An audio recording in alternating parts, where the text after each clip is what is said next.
સ્ટાર્ટિંગની અંદર જ્યારે હું 2007ની અંદર આવ્યો ત્યારે મારા માટે બીજો કોઈ રસ્તો હતો નહીં.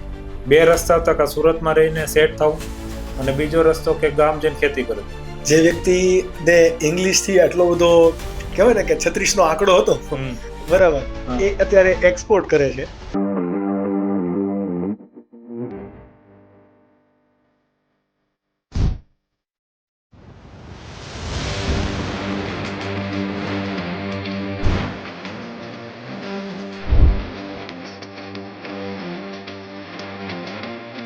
અને પહેલેથી ભણવામાં તો બિલકુલ રસ હતો નહીં અને 10 સુધી ભણ્યો, 10માં ફેલ થયેલું, સુરત વહી ગયો.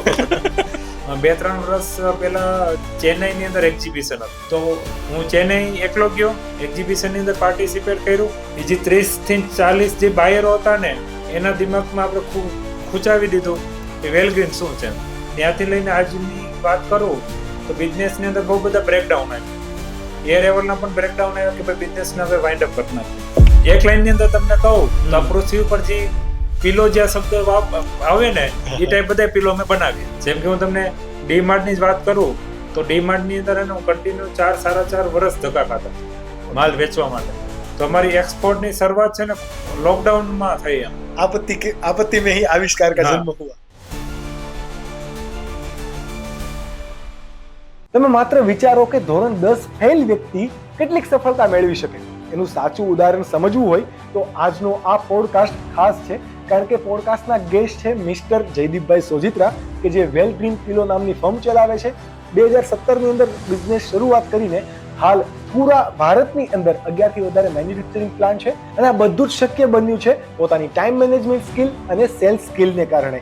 કઈ રીતે પોતે પોતાનો બિઝનેસ સ્ટાર્ટ કર્યો અને આટલું મોટું એમ્પાયર ઊભું કર્યું અને હવે કઈ રીતે આગળ વધવાના છે એ સમજવા માટે આજનો આ એપિસોડ તમારા માટે ઓન સ્કિલ જોગી, ક્યોંકि ये स्किल का मामला है.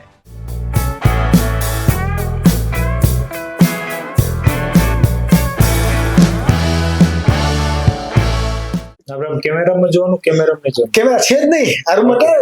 આપણે બે વાતો હા, આ તો રમકડું છે, આ કેમેરો નથી. આવું બધું પણ પોડકાસ્ટમાં આવી જશો. કારણ કે પોડકાસ્ટનો મિનિંગ એવો છે કે તમારી અચીવમેન્ટને એ બધાનો હું પ્રશ્નો તો પૂછીશ, પણ તમે ખાલી જો જવાબ આપી દેશો ને તો એ ખાલી ઇન્ટરવ્યુ થઈ જશે. અમે આમાં ટ્રાય કરશું યુથ માટે કે તમારી થોટ પ્રોસેસ, કે જે તમારી જર્ની છે ને એમાંથી લોકો લર્નિંગ લે, નહીં કે તમારી અચીવમેન્ટમાંથી લોકો જર્ની પેલું એ લે, ખાલી ઇન્સ્પાયર થાય એવું નહીં. હા, તો તમારા માટે પોડકાસ્ટ ફર્સ્ટ ટાઈમ. આના સિવાય અમારે ખાલી એ જાણવું છે, આની પહેલા તમે કેટલી વખત ઇન્ટરવ્યુ આપેલા છે? 3-4 વખત ઇન્ટરવ્યુ આપેલા છે. પોડકાસ્ટ ફર્સ્ટ ટાઈમ ને? ઓકે. તો આ પોડકાસ્ટની અંદર અમારે જયદીપભાઈ સોજિત્રાની એ સાઈડ જોવી છે કે જે લોકો નથી જાણતા. એટલે તમે કમ્ફર્ટેબલ થઈ જાઓ કે આપણે ઓપન બુક છીએ. ઓકે. સો જયદીપભાઈ, ફર્સ્ટ કે બિઝનેસ શા માટે તમે કરો છો? બિઝનેસ એક તો મારું સપનું છે, એટલા માટે કરું. અને બિઝનેસ કરવાના મારી પાસે 3-4 અલગ-અલગ પર્પઝ છે. જેમાંનું એક પર્પઝ છે કે ભાઈ લોકોને રોજીરોટી મળે અને હું વધારે લોકો સુધી પહોંચું, વધારે લોકોની ઘર ચાલે એના માટેની એક સેલેરી આપું, એની ઇન્કમ જનરેટ કરું, એક એના માટે હું કામ કરું છું. અને એક કે ભાઈ કહેવાય ને કે ગુજરાતી લોકો જે રહ્યા ગુજરાતની હવામાં પાકા હોય એમ કે ગુજરાતની હવામાં ધંધો છે. હા, તો ગુજરાતી લોકો હે ને મીઠી પણ વેચી દે, કાકરા પણ વેચી દે. તો એટલે એને અંદરથી ને ધગસ છે, અંદરથી બ્લડમાં છે કે ભાઈ બિઝનેસ તો કરવાનો છે. બિઝનેસ તો કરવાનો.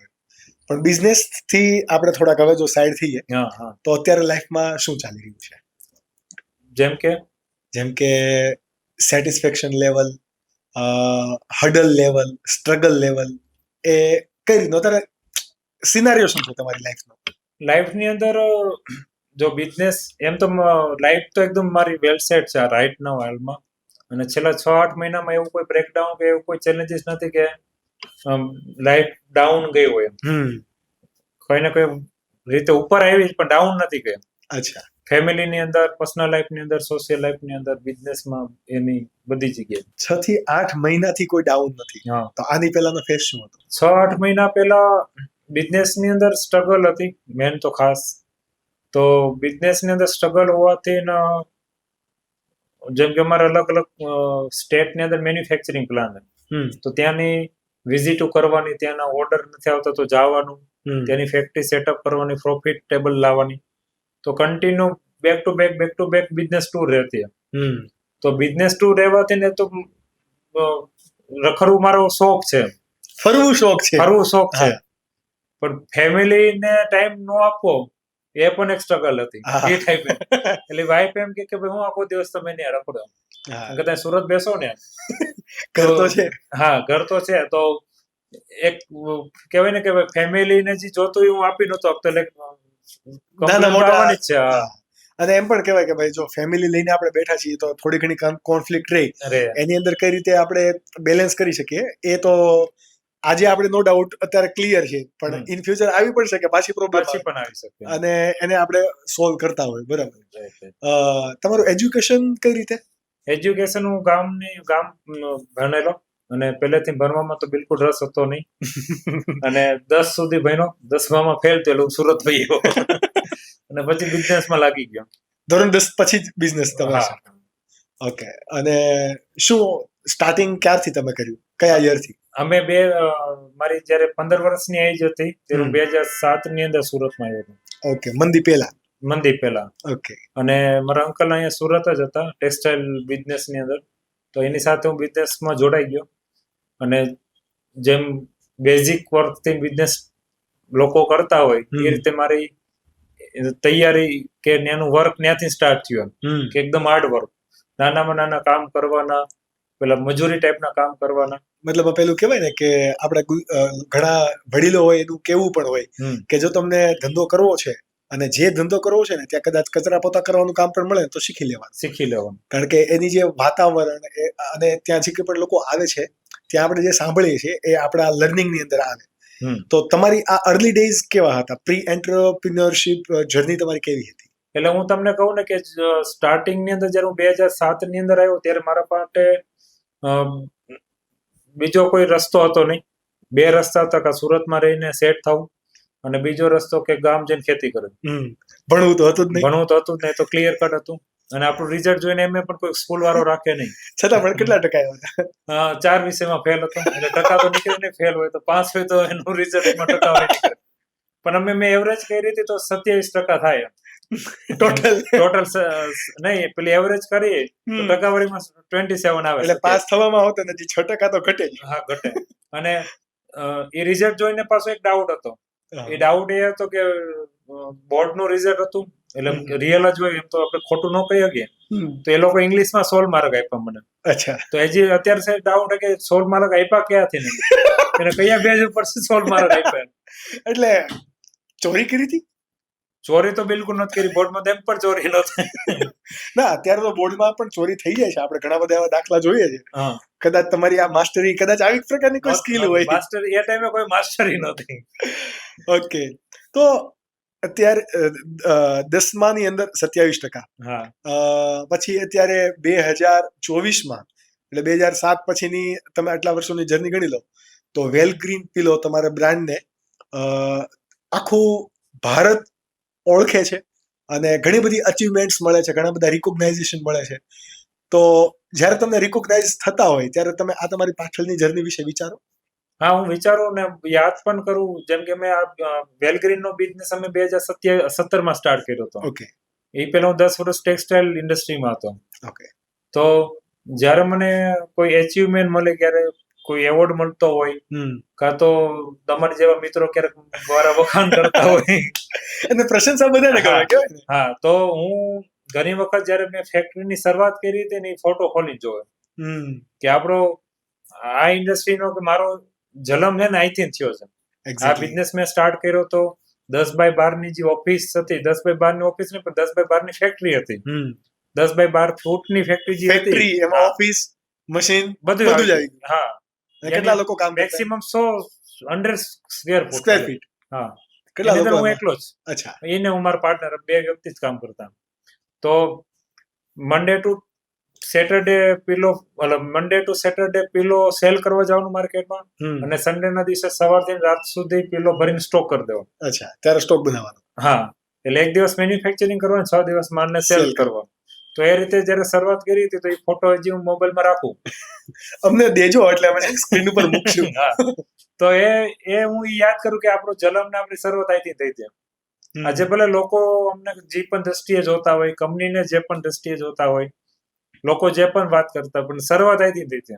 હા, અને શરૂઆત હંમેશા સારી કે ખરાબ નથી હોતી. હા, દુઃખદાયી પણ નથી હોતી. શરૂઆત હોય છે. શરૂઆત હોય. અને બહુ બધી વખત એવું થાય કે હમણાં જસ્ટ બોલિવૂડ એક્ટર દ્વારા મને એવોર્ડ આપવામાં આવ્યો. એક્ઝેક્ટલી, મારો નેક્સ્ટ ક્વેશ્ચન એ જ હતો. તો આવું આ ટાઈપનું ક્યારેક અમને પ્રોગ્રેસ એલાયન્સમાં સ્ટેજ ઉપરથી એવોર્ડ આપતા હોય, તો એવી સમયે ઘણી વખત એક ક્ષણ માટે એક ઈગો પણ આવી જાય. એક ક્ષણ માટે એમ થાય કે મેં કંઈક કર્યું એમ. ત્યારે એ જૂના હું ફોટા જોતો હોઉં કે ભાઈ મને કેટલા લોકોએ સપોર્ટ કર્યો, એ બધા મારી પાસે મેમરી, મારી પાસે ફોટો છે હાલમાં પણ મોબાઈલમાં. અચ્છા, કે ભાઈ લોકો મારી ત્યાં આવ્યા હોય, એ લોકોએ સપોર્ટ કર્યો હોય, જે લોકોએ ને આ બિઝનેસ સાથે કઈ લેવા દેવા જ નહીં. જેમ કે મારા રિલેટિવ, મારા મામા થાય, મારા માસા થાય, એના આ બિઝનેસ સાથે કોઈ કનેક્ટિવિટી નહીં. પણ જયારે આ બિઝનેસ ની શરૂઆત કરી, જયારે મારી પાસે સ્ટાફ નહોતો તો એ લોકો મારી ત્યાં આવતા અને નાના મોટું કામ કરીને અમને સપોર્ટ કરતા. કોઈ એનો કોઈ મારે સેલેરી દેવાનું, કોઈ પ્રોફિટ દેવાનું કાંઈ નહીં. તો એ બધી જે મેમરી મારા મોબાઈલમાં છે રાઈટ નાઉ. અને એવું ઘણા બધા લોકોએ અલગ અલગ રીતે સપોર્ટ કર્યો. કોઈ મારું સેલ વધારવાની અંદર સપોર્ટ કર્યો, કોઈ હિસાબ કિતાબમાં સપોર્ટ કર્યો. તો બિઝનેસની અંદર, જિંદગીની અંદર લોકોએ બહુ બધો સપોર્ટ કર્યો. ત્યારે એ ફોટાને જો અને હું પાછો કહું કે ભાઈ મારા ખાલી ઓનલી મારાથી ના કંપની કે એવોર્ડ એટલે નથી મળ્યો. આ લોકોની મહેનત, આ લોકોનો સપોર્ટ કે પાર્ટનરશિપ હતી ત્યારે મને એવોર્ડ મળ્યો. એટલે એક ક્ષણ માટે જે આપણે ઈગો તો ના કહેવાય છે, પણ આપણે કંઈક કર્યું આપણે કહેવાય ને કે, તો એ પાછું બેલેન્સમાં આવી જાય. ગર્વ લેવો એ જરૂરી છે. હા, ડેફિનેટલી. મેચ કર્યું એ મને એવું લાગે કે ન હોવું જોઈએ. પણ કહેવાય ને કે એક બોલિવૂડ એક્ટ્રેસ પાસેથી એવોર્ડ લેવો અને પીએ, જે હમણાં તમે ઉલ્લેખ કર્યો, અમારા પોડકાસ્ટની અંદર છે ને પીએ ના મેમ્બર્સ ઘણા બધા આવે, જેમ કે શૈલેષભાઈ કસવાલા, ભૌમિકભાઈ ઉકાણી, ઇવન રાજેશભાઈ શેખડા, કપિલભાઈ અંટાળા. તો આ બધા લોકોએ પીએ પોતાની સક્સેસની અંદર પીએ નો રોલ જણાવ્યો, અને એ જ ઓર્ગેનાઇઝેશનના તમે મેન્ટર તરીકે તમારી ભૂમિકા ભજવો છો. તો આઈ સપોઝ કે ઘણા બધા લોકોના ક્વેશ્ચન્સ તમને આવતા હશે, ઘણા બધા લોકોની ડિફરન્ટ સ્ટ્રગલ સ્ટોરીઝ તમને આવતી હશે. તો તમે તમારા બિઝનેસ અને આ પીએ ની મેન્ટરશિપની જવાબદારી બંનેને કઈ રીતે મેનેજ કરો? હું જેમ કે જિંદગીનો એક ફેમિલી મારો પાર્ટ છે, એક બિઝનેસ એક મારો પાર્ટ છે, એ રીતે પ્રોગ્રેસ એલાયન્સ એક મારો જિંદગીનો પાર્ટ છે. જેમ કે હું હર હંમેશા મારો બિઝનેસ જે રહ્યો, જેને અમે વેલગ્રીન નામ આપ્યું, બ્રાન્ડનું નામ કે કંપનીનું નામ, અમે એને એઝ અ પરિવાર તરીકે જોતા હોય કે ભાઈ આ વેલગ્રીન એક ફેમિલી છે, પરિવાર છે. તો એ જ રીતે હું છે ને પ્રોગ્રેસ એલાયન્સને પરિવાર માટે જોઉં. તો આજ જે કે લાસ્ટ ઘણા પણ વર્ષો થયા, જ્યારે હું એની અંદર મારે કોઈ મીટિંગ હોય, કોઈ શિડ્યુલ હોય, કોઈની વિઝિટ કરવાની હોય, તો ક્યારે એવું ન આવે કે ભાઈ આ તો આમાં મને ક્યાં હું કઈ મળવાનું તો નથી, આમાં મારો કોઈ પ્રોફિટ નથી, એમ તો જવાય કે ન જવાય. જયારે પ્રાયોરિટી ચોઇસ કરવાની આવે કે બિઝનેસ નું કામ કરું કે પ્રોગ્રેસ એલાયન્સ નું કામ કરું, એક્ઝેક્ટલી, તો હું પ્રાયોરિટી ની અંદર એ ચોઇસ કરું કે હાલની અંદર ઇમ્પોર્ટન્ટ કયું છે એટ અ ટાઈમ. હા, એ ટાઈમે ઇમ્પોર્ટન્ટ કયું છે, કરવું તો મારે બે એકને ડ્રોપ નથી કરવું. હાલમાં ઇમ્પોર્ટન્ટ કયું છે, પ્રોગ્રેસ એલાયન્સ નો મેમ્બર એવી જગ્યાએ ફસાઈ ગયો કે મારે જવું જરૂરી જ છે, એક્ઝેક્ટલી, તો મારે જવું જોઈએ જ, અને હું જાઉં. અને એવું છે કે ભાઈ હું ન જાઉં ને મારી જગ્યાએ કોઈ બીજો વ્યક્તિ જાય તો ચાલી જાય, તો બીજા વ્યક્તિને ટાસ્ક અસાઇન કરી દો. હા, અને એ જાય અને એને કામ પતી જાય, હું મેક શ્યોર કરું. તો પ્રોગ્રેસ એલાયન્સ ને એવું આજ સુધી એવું ક્યારે નથી થયું કે ભાઈ ઈ મારી જિંદગીમાં એવું તો મારે કઈ કામ વધી ગયા કે ટાઈમ નથી મળતો, એવું ક્યારે થયું નથી. પણ કહેવાય ને કે તમે અમારી કંપનીમાં જયારે સ્ટાફ ટ્રેનિંગમાં આવેલા, અને ત્યારથી અમારા ગોલ બનાવવાની તમે જે પ્રોસેસ કરાવી હતી સંજુ ડિઝાઇનર ફેક્ટરી પર, તો ત્યાંથી અમે કંઈક ગોલ બનાવેલા, અને એ ગોલનું પરિણામ એટલે આ એક પોડકાસ્ટ. 3 વર્ષ લાગી ગયા, 1 વર્ષનો ગોલ અમે બનાવ્યો હતો, 3 વર્ષ લાગી ગયા, but at the end achieve તો થયું જ. રાઈટ. અને સ્ટાર્ટિંગના પણ કહેવાય ને કે સ્ટાર્ટિંગના 2 વર્ષ તો અમે જે ગોલ બનાવ્યા ને, નો ડાઉટ તમે અમને બહુ સારી ટ્રેનિંગ આપેલી, સારું શીખવાડેલું, પણ અમુક પર્સનલ એક્સપિરિયન્સ કર્યા વગર ગોલ પણ ના પૂરા થાય. એટલે અમે 2 વર્ષ ગોલ શીટ તો બનાવી જ, એક પણ પૂરા ના થયા. 3જા વર્ષે ફરીથી ડેરિંગ કર્યું અને અત્યારે અમારા કહેવાય ને કે 70% ગોલ પૂરા થઈ ગયા છે.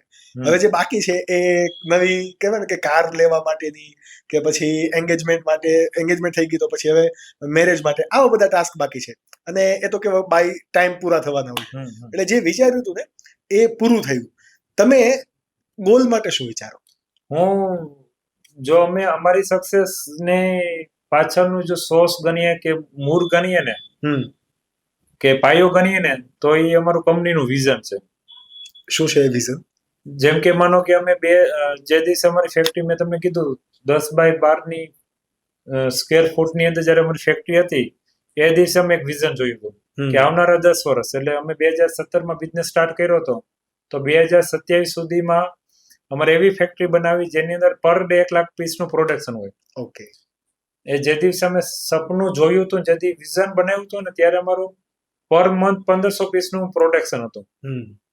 તો 1 લાખ પર ડે નું પ્રોડક્શન હોય એવું સપનું અમે 3-4 વર્ષ પહેલા જોયું હતું, જે આવનારા હજી 3-4 વર્ષ પછી અમે એચીવ કરવાનું. એટલે 2018માં એ સપનું જોયું હતું, જે અમે 2027માં એચીવ કરશું. જેની આરે એક આખું વિઝન બોર્ડ બનાવ્યું હતું કે ભાઈ 1000 કરોડનું ટર્નઓવર વર્ષનું હોવું જોઈએ, પર ડે 1 લાખ પીસનું પ્રોડક્શન હોવું જોઈએ, 2,27,000 સ્ક્વેર ફૂટની અંદર મોટી ફેક્ટરી હોવી જોઈએ, 3000 ટીમ મેમ્બર અમારી સાથે જોડાયેલા હોવો જોઈએ. આવું એક વિઝન બોર્ડ બનાવ્યું હતું. અને એ વિઝન બોર્ડ બનાવ્યા પછી એ બિલ્ડિંગ કેવી લાગશે, એ ફેક્ટરી કેવી લાગશે, એની કોમ્પ્યુટરમાં એક 3D મોડલ ડિઝાઇન રેડી કર્યું હતું. અને 3D મોડલ ડિઝાઇન રેડી કર્યા પછી એને ફિઝિકલ 3D મોડલ રેડી કર્યું. તમે જો તો ઓલા બિલ્ડરો જ્યારે નવી બિલ્ડિંગ બનાવે 3D પ્લાન બનાવે તો 3D આખું એક મોડલ બનાવે, તો એ રીતે મેં આખી ફેક્ટરી રેડી કરી હતી. અચ્છા, પેલું જે 3D પ્રિન્ટર વડે આખું પ્રિન્ટ થઈને આખું ફિઝિકલ સ્ટ્રક્ચર બનાવે. યસ. હા, કે ભાઈ આ રીતની આપણી ફેક્ટરી દેખાશે એમ 3D ફેક્ટરી. તો એ જે 3D ફેક્ટરી રહીને અમે 2018માં બનાવી હતી, જે અમે 2027માં એચીવ કરવાના છીએ. ઓકે. તો એ હર હંમેશા અમારી સામે દેખાય. અમે એક્ઝેક્ટ અમારું જે ફેક્ટરીનો એન્ટ્રી નો ગેટ રહ્યો એની એક્ઝેક્ટ સામે જ રાખી હતી. તો જ્યારે હું અંદર ફેક્ટરીમાં આવું, મારા ટીમ મેમ્બરો આવે, કસ્ટમર કોઈ આવે, વેન્ડર આવે, તો એને સીધી સામે ફેક્ટરી દેખાય, જે 2027માં આપણે એચીવ કરશું એમ. તો ત્યાંથી ને હર હંમેશા મારા ટીમ મેમ્બરને પાવર મળતો, મને પણ પાવર મળતો. જેમ કે એ ત્યાંથી લઈને આજની વાત કરું તો બિઝનેસની અંદર બહુ બધા બ્રેકડાઉન આવ્યું. એ લેવલના પણ બ્રેકડાઉન આવ્યો કે ભાઈ બિઝનેસને હવે વાઇન્ડ અપ કરી નાખીએ. કે બહુ બધી વખત, જેમ કે મારી માટે પીલો ઇન્ડસ્ટ્રી એકદમ નવી હતી. ટેક્સટાઇલમાંથી ડાયરેક્ટ પીલોમાં. હા, ટોટલ આ જે ટેક્સટાઇલનો અનુભવ હતો, પણ હોમ ટેક્સટાઇલનો ઝીરો એક્સપિરિયન્સ. અને અમારી આજુબાજુનું એવું કોઈ ગ્રુપ નહોતું કે આને કનેક્ટેડ કે ખબર હોય. તો આનો એક્સપિરિયન્સ નહોતો, એટલે અમારે બધી વસ્તુ ડે ટુ પહેલેથી લઈને છેલ્લે સુધી બધું શીખવાનું જ. કારણ કે અમારી પાસે કોઈ અનુભવ નહોતો, કોઈ એમ ન કે તમે આમાં આમ કરો ને આમાં આમ કરો. એટલે બધી વસ્તુ મારે A to Z બધું શીખવાનું. તો શીખવાની અંદર કોઈ વસ્તુને ઇમ્પ્લિમેન્ટ કરીએ, પછી રિઝલ્ટમાં ખબર પડે કે આપણે એમાં ફેલ થયા કે પાસ થયા. એક્ઝેક્ટલી. તો એ રીતે અમારો બિઝનેસમાં બહુ બધી ચેલેન્જીસ આવી. ઘણી વખત પ્રોડક્ટની અંદર ક્વોલિટીનો ઇસ્યુ આવ્યો, ઘણી વખત ટીમ મેમ્બરનો ઇસ્યુ આવ્યો, ઘણી વખત કસ્ટમર સાઈડથી ઇસ્યુ આવ્યો, ઘણી વખત ફાઇનાન્શિયલી રીતે ઇસ્યુ આવ્યો, ઘણી વખત પ્રોડક્ટ કોસ્ટિંગમાં બેસે એને લઈને સ્ટ્રગલ આવી. તો બહુ બધી હર વખતે બહુ બધી ચેલેન્જીસ આવે. તો ચેલેન્જીસ તો એઝ ઓનર તરીકે મારી પાસે આવે, અને એ ચેલેન્જીસ બ્રેકડાઉન આવે એટલે ઓટોમેટિક લોકો બ્રેકડાઉન તો ડિસેમ્બર ઓટોમેટિક થઈ જ જાય. ગમે એટલો કોઈ પણ તાકાતદાર વ્યક્તિ હોય પણ સામે બ્રેકડાઉન એટલે લોસ ઓફ પાવર જ આવે, એને ડિસેમ્પાવર જ આવે. પણ જયારે પેલું વિઝન જોઈ, જયારે ફેક્ટરી જોવે ને, ત્યારે સીધું પાવર જનરેટ થઈ જાય, મોટિવેશન થઈ જાય કે ભાઈ આજે આપણે 30 લોકોમાં ઇસ્યુ આવે તો આપણે તો 3000 ટીમ મેમ્બરને સાચવવાના. તો જો 30 લોકો માટે જો આટલું બધું ડિમોટિવેટ થાવ તો 3000 ની તાકાત મને ક્યાંથી મળશે? એક્ઝેક્ટલી. તો ન્યાય એક મારા માટે એને પાવર હાઉસ હતું. એ જે મોડલ હતું, જે વિઝન હતું, મારા માટે પાવર હાઉસ હતું કે જ્યારે ડીમોટિવેટ થાઉં ત્યારે એને એક વખત જોઈ લઉં ને ખાલી એટલે મને પાવર આવી જાય. તો બહુ બધી બ્રેકડાઉન માંથી ને બહુ ઓછી સમયની અંદર એને મને બ્રેક થ્રુ કે હું એમાંથી એમ્પાવર થઈ ગયો. ઓકે. બહુ એની અંદર લાંબો સમય રહ્યો નહીં. તો એનાથી વિઝન અમારી બિઝનેસમાં બહુ સારું કામમાં લાગ્યું. બ્રેકડાઉન આવે ત્યારે તમે કીધું કે હું આ તમારું જે કંઈ પણ વિઝન બોર્ડ છે જુઓ, તમને મોટિવેટ થઈ જાય. મારે જાણવું છે, મોટિવેશન તો ચલો સારું રહ્યું, જ્યારે બ્રેકડાઉન આવે પછી તમે એ બ્રેકડાઉનમાંથી પ્લસ થવા માટે એક્શન શું શું લ્યો છો ને કઈ રીતે તમારી પ્રોસેસ હોય? જેમ કે બ્રેકડાઉન આવે ને એટલે સૌથી પહેલા હું કોઈ વ્યક્તિ હારે કોમ્યુનિકેટ કરું. કારણ કે જે મારા અનુભવ મેં જેટલા લોકોને જોયા એમાં મોસ્ટ ઓફ એવું હોય કે ભાઈ જે લોકો કંઈક સારું એચિવમેન્ટ કરે ને એ લોકો સુધી એની વાત પહોંચાડે. પણ બ્રેકડાઉન હોય ને એ લોકો વાત ન પહોંચાડે. એક્ઝામ્પલ તરીકે મારી કંપનીમાં બહુ ઓવરમાં લોન થઈ ગઈ હોય, તું ગામને ન કહો કે મારે લોન વધી ગઈ. મારી કંપની લોસમાં હોય, તું ગામને ન કહો કે મારે કંપનીમાં લોસ છે. તો બ્રેકડાઉન ને લોકો ઓછા શેર કરે. અને મેં એમાં ઉલટું કર્યું, બ્રેકડાઉન પહેલા શેર કરવાનું. તો જ્યારે બિઝનેસ ની અંદર બ્રેકડાઉન આવે ને તો મારી નજીકમાં 10-15 લોકો એવા છે કે એનું કમી વસ્તુ જો શેર કરું ને તો એ મને ત્યાંથી ન સાંભળે કે ભાઈ હવે આમાં નેક્સ્ટ શું આગળ શું કરવું એમ. તો એ લોકોનું જ્યારે શેર કરું ત્યારે અમુક એ મને રસ્તા બતાવે, એક્સેસ બતાવે. ઘણી વખત હું ખુદ જનરેટ થાવ એની અંદર. અને એ જ રીતે પાછળ જે રીતે બ્રેકડાઉન હતું એને પછી બ્રેક થ્રુમાં કન્વર્ટ કરીએ. અને બ્રેકડાઉન એ તમારા કોઈ પણ બિઝનેસ માટે બ્રેક થ્રુ માટે તો ખૂબ જરૂરી છે. અને અમે જેટલા પોડકાસ્ટ બનાવ્યા અત્યાર સુધીના એપિસોડ અને જેટલા લોકોને સાંભળ્યા છે અત્યાર સુધી મોટિવેશનમાં કે પછી કોઈ પણ નેટવર્કિંગ પ્લેટફોર્મ પર, તો એમનું એવું જ કેવું હોય કે everything happens for a reason. કે જો બ્રેકડાઉન ના એવા હોત ને તો અહીંયા સુધી પહોંચ્યા જ ના હોત. પણ તમે જે મને વાત કરી કે 2007 ની અંદર તમે તમારો બિઝનેસ સ્ટાર્ટ કર્યો, 2008 ની અંદર મંદી આવી. એ પેલું ટેક્સટાઇલ વાળો બિઝનેસ. ટેક્સટાઇલ વાળો. આ મંદીની અંદર હજી તમે બિઝનેસ સ્ટાર્ટ કરતા હતા, એ એક સ્થિતિ હતી. અને ત્યાર પછીના ઘણા બધા ક્રાઇસિસ આવ્યા, જેમ કે કોરોના ક્રાઇસિસ, 2024 ની અંદર વર્લ્ડ વાઇડ જે કંઈ પણ રિસેશન ચાલે છે. તો આ બે પરિસ્થિતિને તમે કઈ રીતે જોવો છો કે મંદી શા માટે આવી એ નહીં, પણ મંદી આવી તો શું કરી શક્યા તમે? મંદીમાં તમારાથી શું નવું થાય? જેમ કે હું બહુ એ પાસ્ટમાં નથી જતો, આપણે આપણા લેટેસ્ટ જાવ. જ્યારે હું વેલગ્રીનની વાત કરીએ આપણે, જ્યારે મેં 2017માં બિઝનેસ સ્ટાર્ટ કર્યો તો 2018 એટલે 1-1.5 વર્ષ તો અમારી બિઝનેસને ખાલી સમજવામાં થયું કે આ બિઝનેસ કરાય કઈ રીતે, આની અંદર કઈ રીતે ક્વોલિટી હોય, કઈ રીતે પ્રોડક્શન થાય, એ બધી વસ્તુ.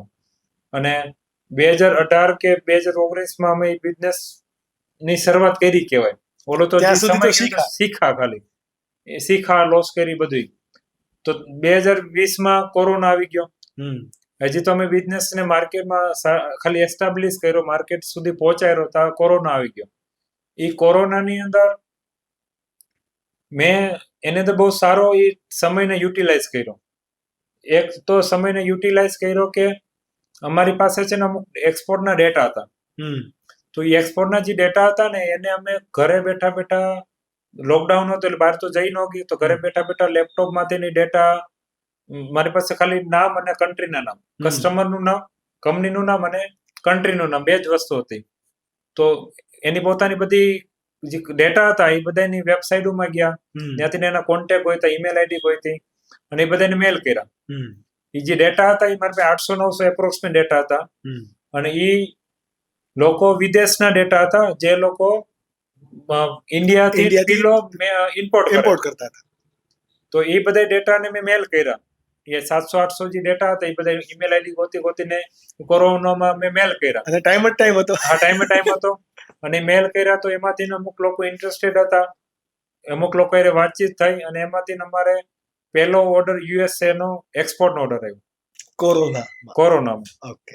તો અમારી એક્સપોર્ટ ની શરૂઆત છે ને લોકડાઉનમાં થઈ. એમ આપત્તિ મેં ही आविष्कार का जन्म हुआ. જો કદાચ લોકડાઉન ન આવત ને તો આજ જે પણ અમે એક્સપોર્ટ ન કરતા હોત. લોકડાઉન આવ્યું તો અમે આજે 7 થી 8 કન્ટ્રીમાં એક્સપોર્ટ કરવા માંડ્યા. તમારી શરૂઆત એક્સપોર્ટ ની ત્યાંથી થઈ. અત્યારે તમારા બિઝનેસ નું કદ અથવા તો જે એક્સપાન્શન ક્યાં સુધી છે? અમારું અત્યારે બિઝનેસ નું ઓલ ઓવર ઇન્ડિયામાં અમારે 11 મેન્યુફેક્ચરિંગ યુનિટ છે.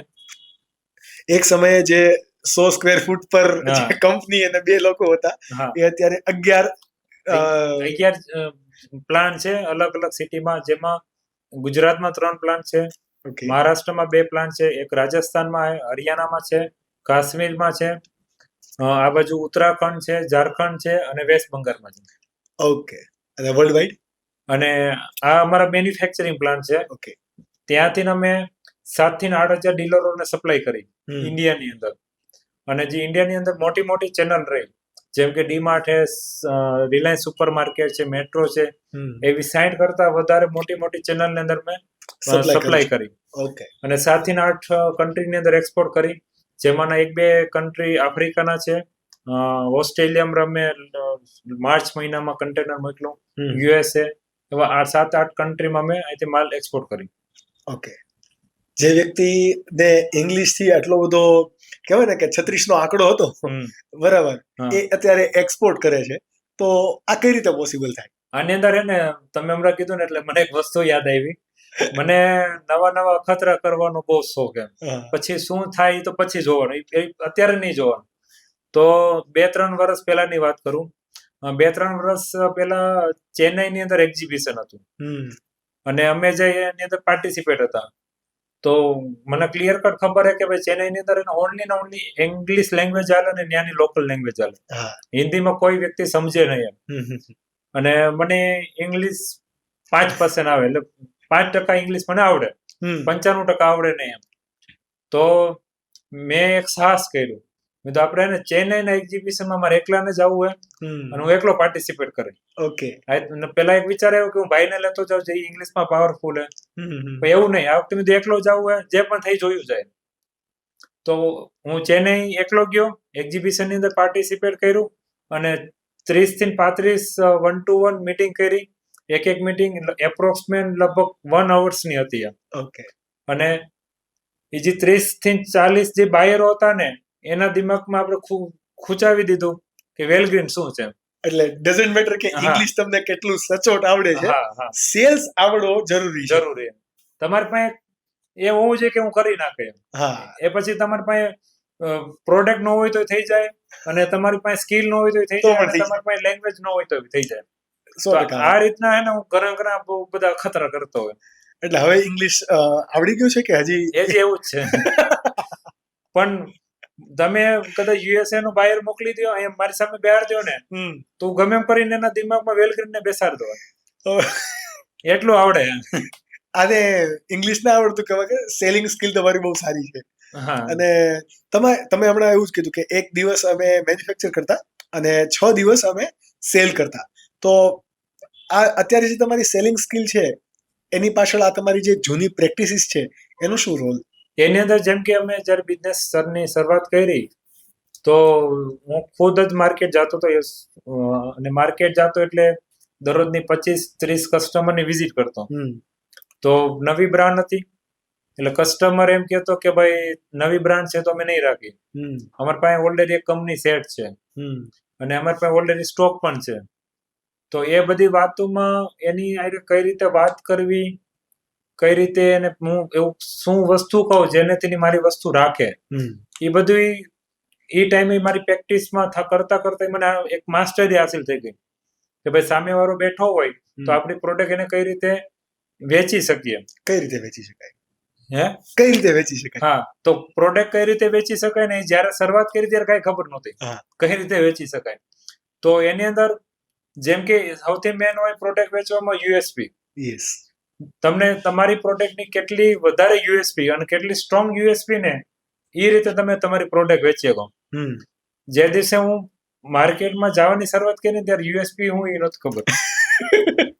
એ તો પછીની વસ્તુ રે. જેથી અમે બિઝનેસ પિલોનો ચાલુ કર્યો ને, ત્યારે ઓસિકા ને ઇંગ્લિશમાં પિલો કહેવાની પહેલી વાર ખબર પડી. અને પછી ઘણી જગ્યાએ ઇંગ્લિશમાં તો લખવું પડે ને પિલો એમ. તો એ 6 મહિના તમારે જે પ્રેક્ટિસ કરવી પડી પેલા. કેમ શું થાય? હા, ઓલા એકરે આપણે છોકરાને બાલ મંદિરમાં બેહારી તો એકરો કેમ ભૂટાવે, એવું મેં 6 મહિના પ્રેક્ટિસ કરી કે પિલો ઇંગ્લિશમાં કઈ રીતે લખે, એનું સ્પેલિંગ શું હોય એમ. તો એવી એ સિચ્યુએશન માંથી આવ્યો હતો. તો એ રીતે આમાં બધું મારે નવું શીખવાનું હતું, અમને આવડતું કઈ નહોતું એમ. તો યુએસપી હું એ પેલા જે તમારી જેવા મારા ઘણા બધા મિત્રો રહ્યા તો અટકે નહીં આપણે એની પાસે જાય એટલે એને કીધું કે તારી કંપની મેં એને કીધું કે ભાઈ દરરોજની 25 કસ્ટમરને મળો ઓર્ડર તો એક આપતા નથી હા, તો મને કે તારી કંપનીની યુએસપી હું એટલે યુએસપી એટલે હું થાયું. હા થાય હું મેં પહેલી વાર શબ્દ વાપર્યો પછી એને વાત કરી પછી અમે અમારી યુએસપી ફાઇન કરી કે અમારી આ યુએસપી છે પછી કસ્ટમરને યુએસપી પેલા કહેવાનું કે અમે તમે અમારી પાસેથી આ પ્રોડક્ટ લેશો તો તમારા માટે આ ફાયદા છે હમ.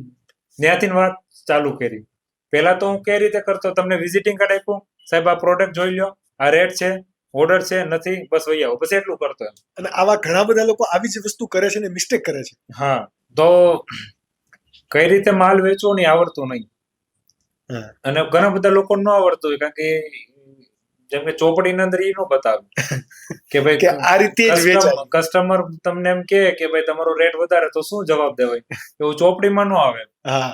તો એ બધું તો કેવું પ્રેક્ટિકલ જાય તો ખબર પડે પણ મારા માટે એક પ્લસ પોઈન્ટ હું હતો કે ભાઈ મારી પાસે ગ્રુપ હતું અને આજુબાજુમાં બિઝનેસમેન લોકો હતા હમ. તો જે અટકો ને એની પાસે જાઓ અચ્છા.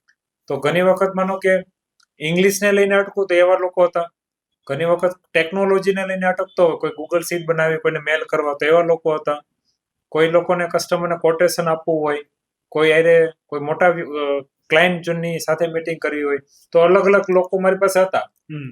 તો પેલા એની પાસે જવાનું શીખવાનું પછી અહીંયા ઇમ્પ્લિમેન્ટ કરવા તો શરૂઆત મેં તમને કીધી એ રીતે થઈ હમ. કે ભાઈ 25 લોકો પાસે જાય પણ ઓર્ડર ન આવે અચ્છા. તો જે લોકોની સેલ્સની અંદર માસ્ટરી તેની પાસે ગયા ને એને કીધું કે ભાઈ તારે પ્રોડક્ટની યુએસપી શું પછી અમે યુએસપી ફાઇન કરી પછી મેં એને માલ વેચ્યો હમ. મારા મિત્રને કે ભાઈ હું આ રીતે માર્કેટમાં જાઉં પછી એને રિવેસ કર્યું કે હવે તું એ રીતે નહીં તું આ રીતે વેચ જે હું તને વેચવું એમ પછી મારી જ કંપનીની મારી જ પ્રોડક્ટ એને મને વેચી હમ.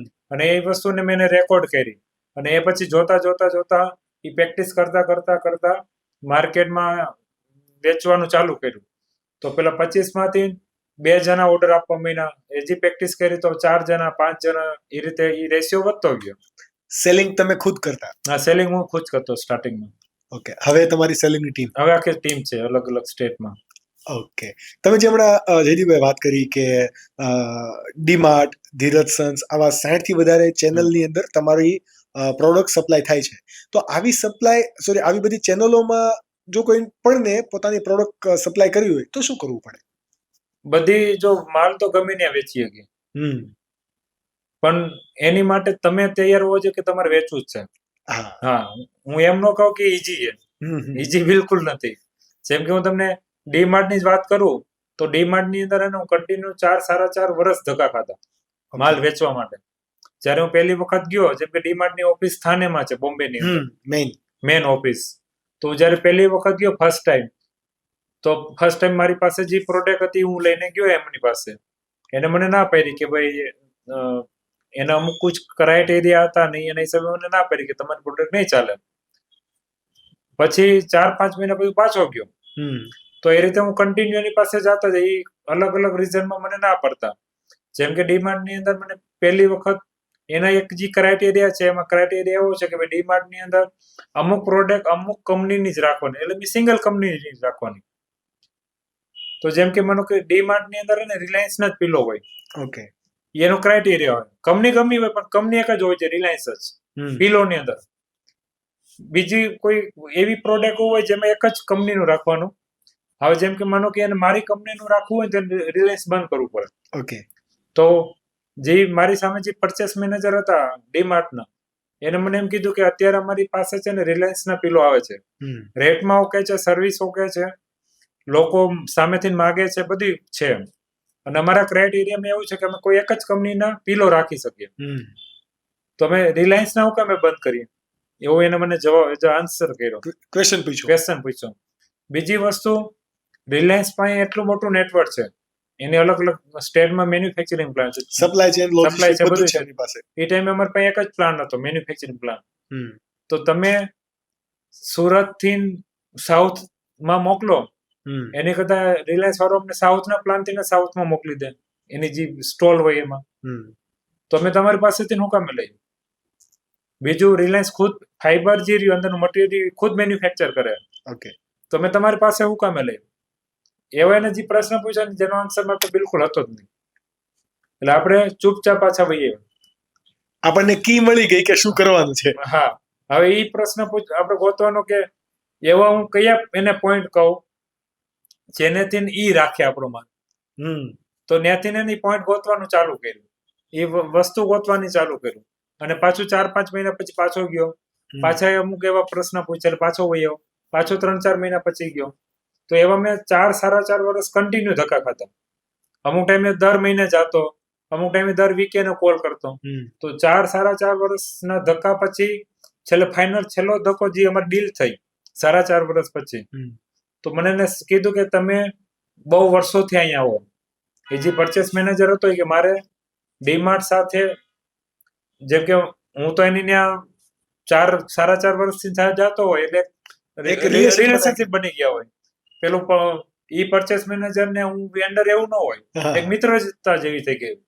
તો એને મને કીધું કે હું આ ડીમાર્ટ ની અંદર જે પરચેસ મારી જે જવાબદારી રહી હું 16 વર્ષ થયા છે.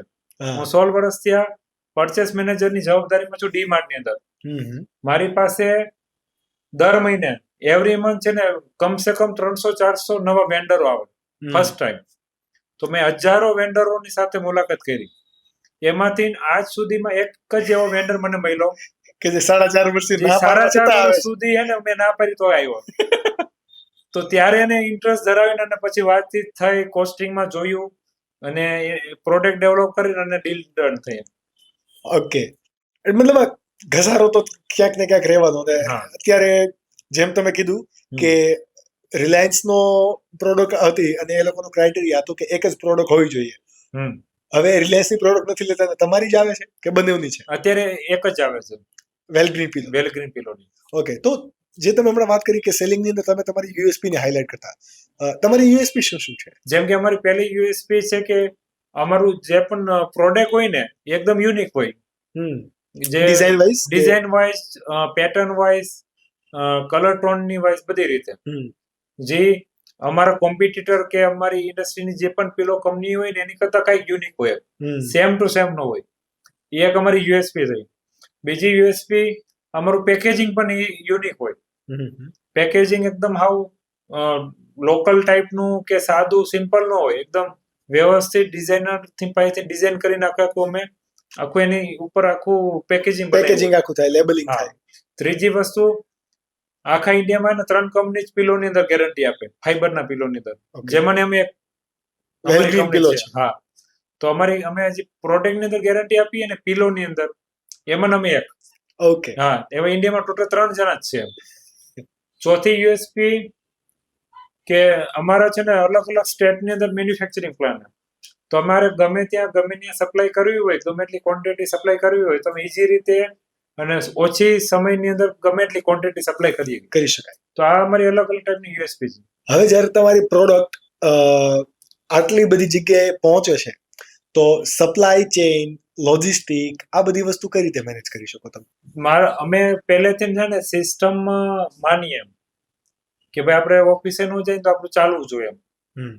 તો એ જ રીતે અમે બધી જગ્યાએ સિસ્ટમને એટલી સ્ટ્રોંગ કરીને કે ભાઈ કોઈ વસ્તુને મોકલવામાં કે કંઈ પણ એરર ન આવે, અને નંબર ઓફ કોન્ટેક્ટ પણ વધારે રાખીએ.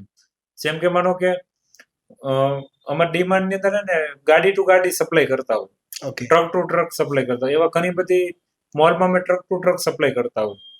તો અમારી પાસે એક કંપની હોય જે અમને ટ્રક પ્રોવાઈડ કરતી હોય તો અમારા માટે ઇનફ છે. અચ્છા, બીજીની જરૂર નથી. એક કંપની અમને એટલું પ્રોવાઈડ કરી દે જેટલું અમારે જોઈશે. છતાં અમે એને 3 થી 4 સ્પેરમાં રાખીએ કે અમને આગળ જતા કોઈ પણ સમય ને માલ આઈ થિંક બીજી સિટીમાં કે બીજા સ્ટેટમાં પહોંચાડવામાં કોઈ તકલીફ ના આવે. એક્ઝેક્ટલી. એ જ રીતે અમારી પાસે ટ્રાન્સપોર્ટના કોન્ટેક્ટો હોય કે ભાઈ આપણે જે પણ સિટીમાં આપણે સપ્લાય કરતા હોય તો કમસે કમ 2 થી 3 તો કોન્ટેક્ટ રાખવાના જ કે જે આપણો માલ આઈ થિંક ત્યાં પહોંચાડી દે. તો એ રીતે અમે એ વસ્તુને મેનેજ કરીએ અને એમાં પછી થોડુંક અમે એમાં સિસ્ટમ ને બધું ડેવલપ કરેલી. તો તમારું કોઈ બિઝનેસ બેકગ્રાઉન્ડ હતું નહીં, તો આ બધી સિસ્ટમ જે કોર્પોરેટ હોય છે, આ બધી સિસ્ટમ ડેવલપ તમારી કઈ રીતે તમે કરી? લાઈક કોઈની સિસ્ટમ તમે ડાયરેક્ટ લીધી, તમે સિસ્ટમ ખુદ એક્સપેરિમેન્ટ કરીને બનાવી કઈ રીતે? હા, એમાં બહુ વધારે સારો પ્રોગ્રેસ રિલાયન્સ નો પણ છે. તો કોઈ પણ બિઝનેસમેન ને લઈ લઈએ, કોઈ પણ બિઝનેસમેન ને, તો આખા બિઝનેસ ની એની પાસે માસ્ટરી ન હોય. આખો બિઝનેસ ને કઈ રીતે ચલાવો, ભલે જે પણ બિઝનેસ કરતો હોય, બધા ડિપાર્ટમેન્ટ એની માસ્ટરી ન હોય. અલગ અલગ. હા, એક બિઝનેસમેન પાસે મિનિમમ 2 તો માસ્ટરી હોય જ, જેને ભાઈ એકદમ પ્રોપર હોય. જેમ કે માનો કે કોઈ એક બિઝનેસમેન હોય, જેને માનો કે ટેક્સટાઇલ નો બિઝનેસ છે, તો એની સેલ્સ ની માસ્ટરી હોય, કઈ રીતે સેલ કરવું. બીજો બિઝનેસમેન છે તો એની પાસે સ્ટોક ની માસ્ટરી હોય. તો જેની પાસે જેની માસ્ટરી ની આપણે લઈ લીધી. અચ્છા. એની પાસે ડોક્યુમેન્ટ સાથે લઈ લીધા. જેની પાસે સેલ્સ ની માસ્ટરી હોય, એ તો સેલ્સમાં તો માસ્ટર હોય, સેલ્સમાં તો સારું બ્રેક થ્રુ રિઝલ્ટ કોર્સ કરતો હોય, પણ એને એની માટેના સિસ્ટમ, પ્રોસેસ, એસઓપી બધું બનાવેલું હોય. એક્ઝેક્ટલી. મેન્યુઅલ બનાવેલું હોય, સ્ક્રિપ્ટ બનાવેલી હોય, કસ્ટમર એને કઈ રીતે વાત કરવી. તો આપણે રિક્વેસ્ટ કરી તો એ ભાઈ આપી દીધી. તો એ બધું બધા પાસે થોડોક મસાલો ભેગો કરીને આપણી કંપનીને આપણી કંપનીને ફૂલ સિસ્ટમ પ્રોસેસમાં કરી નાખી. એક્ઝેક્ટલી. અમે હમણાં મેં યુઝર મેન્યુઅલ કરીને એક બુક બનાવી 200 પેજની. ઓકે. રાઈટ નાઉ હમણાં જ બનાવી મેં.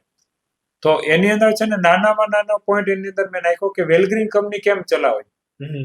વેલગ્રીન કંપની ચલાવવા માટે કેટલી વસ્તુ જોઈ, હું કરવું પડે, નવું ફેક્ટરીનું સેટઅપ કરવું તો શું છે, બધી વસ્તુ નાનો પોઈન્ટ એની અંદર નાખ્યો. જેમ કે અમારા અલગ અલગ સ્ટેટમાં અમારા સેલ્સમેન હોય, લોકો માલ વેચવા જતા હોય, તો તમે સુરતના સેલ્સમેનની પાસે જાઓ, કાં તો તમે વેસ્ટ બંગાળના સેલ્સમેન પાસે જાઓ, યા તો તમે કાશ્મીરના સેલ્સમેન પાસે જાઓ.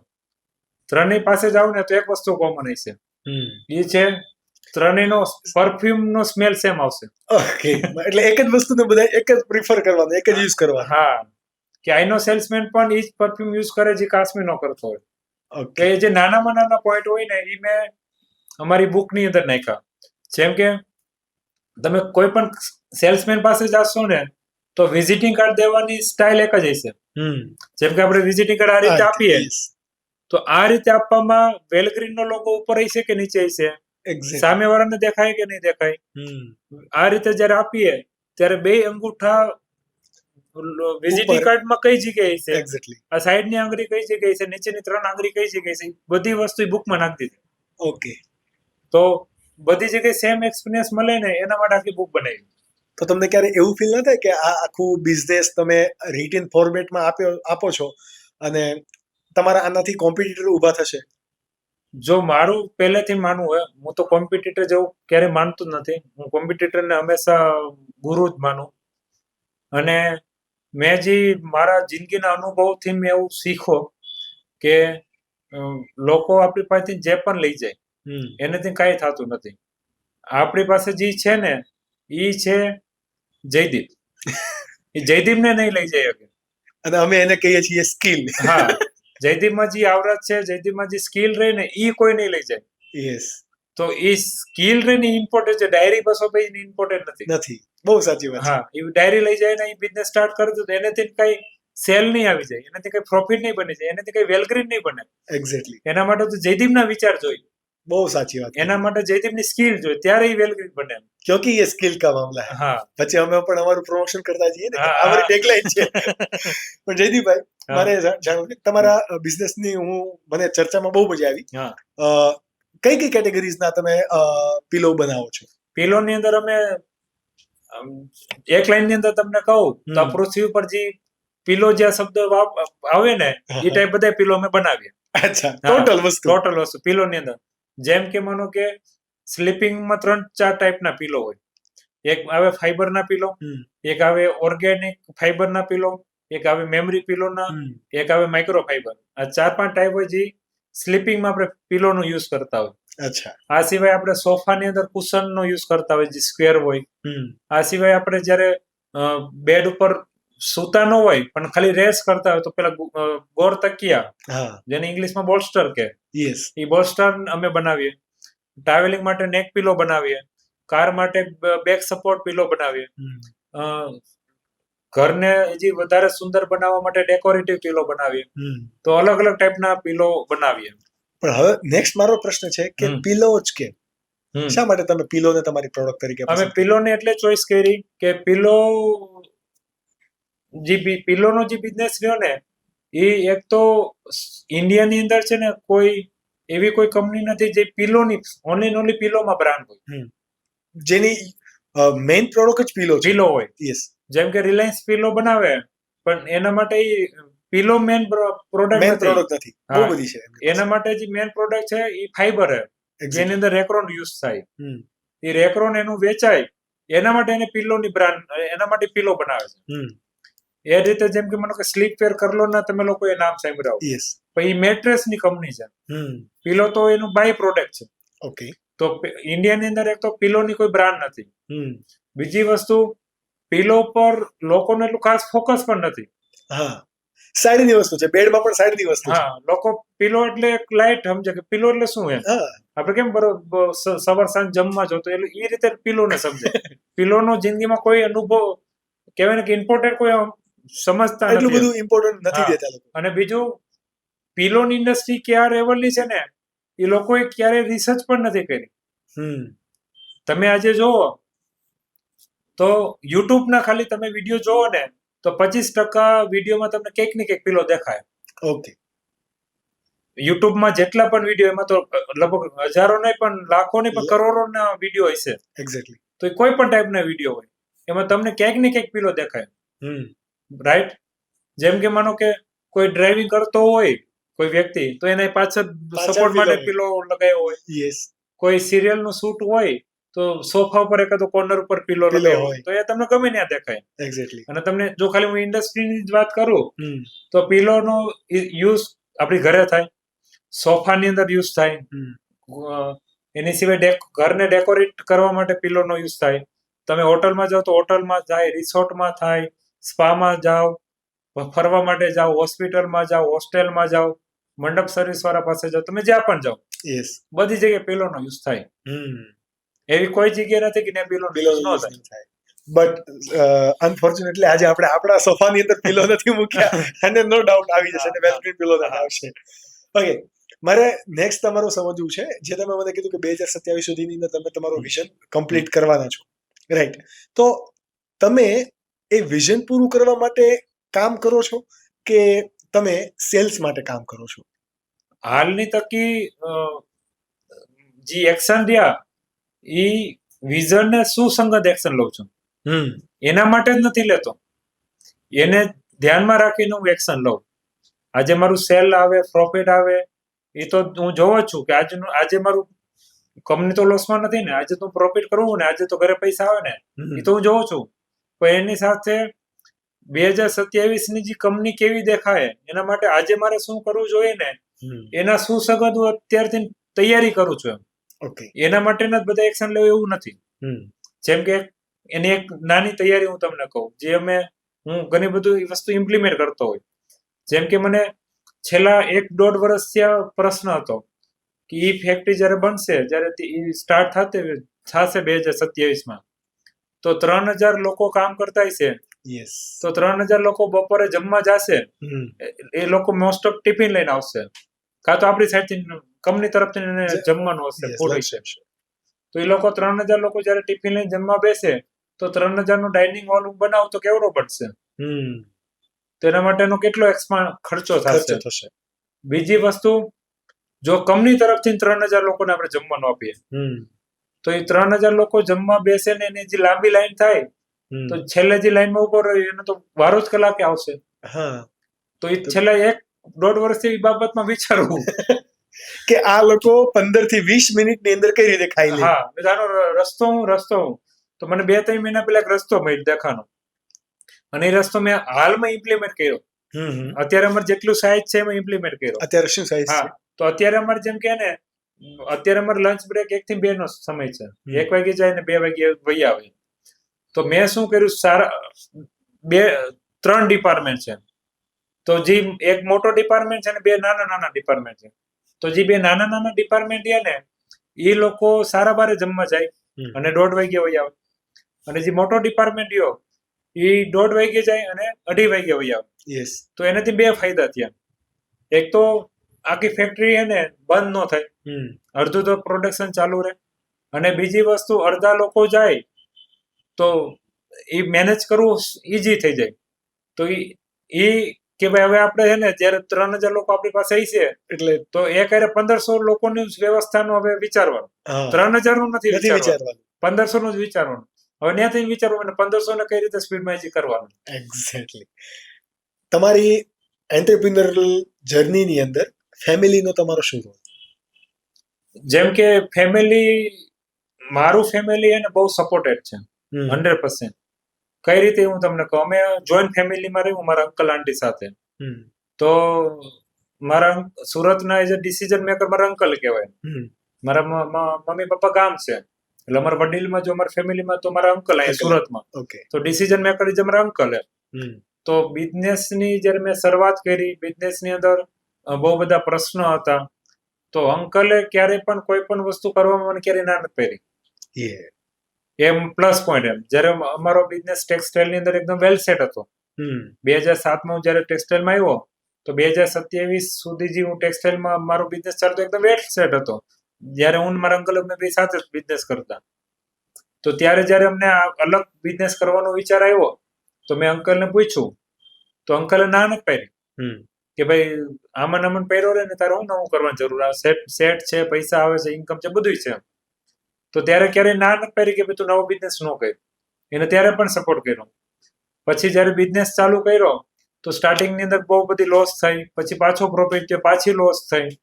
એને હર હંમેશા મને મોટિવેટ કર્યો કે ભાઈ ધંધામાં હે ને પ્લસ માઇનસ તો થતું જ હોય, માર્કેટ ડાઉન તો થતું જ હોય, અપ તો આવતું જ હોય. તો હર વખતે અંકલે હર સમયે સપોર્ટ કર્યો. એ જ રીતે બિઝનેસની શરૂઆત હતી તો 18 કલાક મહેનત કરવી પડતી. એટલે રાત્રે સવારે વહેલા ગયા હોય તો રાત્રે ઘણી વખત 10 વાગ્યે ઘરે આવવાનું થાય, 11 વાગ્યે ઘરે આવવાનું થાય. તો ત્યારે વાઈફે મોઢું નથી બગાડ્યું કે હું 11 વાગે અહીંયા દોડાવો. વાઈફે દરવાજો ખોલીને ગરમ રોટલી કરીને ખવડાવી. ક્યારેક માનો કે વાઈફની તબિયત ખરાબ હોય અને વાઈફ સૂઈ ગઈ હોય તો કાકીએ દરવાજો ખોલીને ગરમ રોટલી કરીને ખવડાવી. ક્યારેક કાકી એવું નથી કીધું કે તું હું એટલો લેટ આવી છું.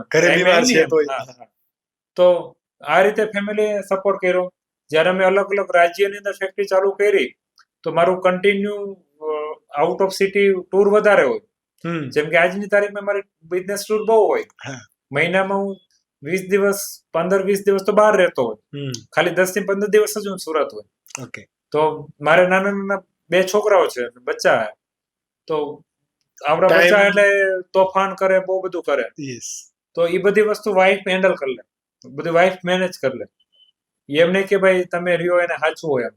એની કમ્પ્લેન મારી સુધી પહોંચાડે પણ ઓછી પહોંચાડે કે દિવસે તો સાચવતા હોય, સાંજે તો તમે સાચું હોય એમ. અને 15 દિવસ બહાર હોય એટલે વાઈફને એકલાને જ હેન્ડલ કરવાનું. વાઈફને આખી રાત એકલા જ સમય કાઢવાનું. એ છોકરાને હોમવર્ક કરાવવું, જે પણ કરવું એ એકને જ કરવાનું. તો એમાં તો મારો કઈ સપોર્ટ હોય નહીં, પણ એને મને સપોર્ટ આપ્યો કે ભાઈ તમે બિઝનેસ એક્સપાન્ડ કરતા જાઓ તો તમે જાઓ. ત્યારે એવું નથી કીધું કે ભાઈ ચલો મારે સાડી લેવી કે ડ્રેસ લેવી તો તમારો ધંધો સાઈડમાં મૂકીને આવો મારી સાથે. ક્યારે વાઈફ એમ નથી કીધું કે ભાઈ વરસાદનો મોસમ હે તો હાલો ધુમ્મસ ભજીયા ખાવા જાય. વાઈફે મારી પાસે 0 ડિમાન્ડ કરી કે મને આ જોઈ છે કે તમે મારી સાથે આવો, એવું 0 ડિમાન્ડ કરી. એને મને બહુ બધી વખત સપોર્ટ કર્યો. એ રીતે અંકલે પણ, એટલે ફેમિલી ફૂલ સપોર્ટ કર્યો. ફેમિલી ફૂલ સપોર્ટ એટલે આપણે એક મોટિવેશન મળ્યું. એટલે એવું પણ કહી શકાય ને કે જ્યારે તમે બે નાવ પર પગ મૂકેલા છે, જેને આપણે વર્ક લાઈફ બેલેન્સ નું નામ આપી દીધું છે કે પ્રોફેશનલ લાઈફ અને પર્સનલ લાઈફ. તો પર્સનલ લાઈફમાં કોઈ ટેન્શન જ નથી તો અહીંયા આપણી 100% એનર્જી તો હંમેશા વપરાવાની છે. તો એનું પણ તમને ખાસું એવું પુશ મળી શકે.